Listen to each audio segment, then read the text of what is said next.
So I want to speak to the world on behalf of Tanzanians. So Tanzania has been going through a massacre. So many people have died. And to make it worse, everyone has been silenced. Tanzanians are now quiet. They're not quiet because everything is good. Everything is peaceful. Tanzania is not peaceful. I've seen the vice president today. He came out, or rather yesterday, and said that they've started talks. Talks in order to unite Tanzania. Imechukua hatua za kurejesha utangamano katika nchi yetu, ambao sasa nchi yetu ni shwari na kila mtu anafuata utawala wa sheria. It doesn't make sense that right now as Tanzanians are weeping for their brothers and sisters, as Tanzanians are crying because their rights are being violated right, left and center. Right now is when you are saying we have now opened doors for conversation. It doesn't make sense to me that a vice president would come out and talk about how Tanzania is peaceful, that now you are even welcoming tourists. Rais Samia Suluhu Hassan amenituma niwahakikishieni kwamba nchi yetu ni salama na tulivu na iko tayari kupokea wageni wa aina mbalimbali kutoka duniani kote kwa mafanikio ya nchi zetu zote.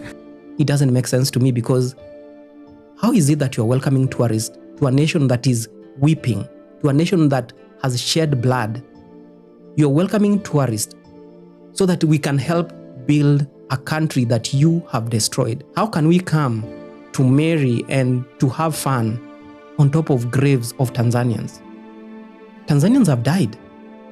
Truth be told, we are seeing the videos, horrific videos of people being shot in their own homes. People being even shot at hospitals, at police stations. It doesn't make sense to me. Why would I, as a person who is not a citizen of Tanzania, why would I book a ticket? Why would I go to a hotel, a resort in Tanzania right now when Tanzania is weeping, when Tanzania is shedding its own citizens, kids, mothers, children being shot everywhere, street children being shot? It doesn't make sense to me. And yet, the rest of the world is silent. My country, Kenya, has congratulated the president for being elected. It doesn't make sense to me. Uganda is congratulating the people of Tanzania. Which people of Tanzania? 98%? We know clearly that 98% of Tanzanians did not vote for this government. Kunja tukikunja inaingia.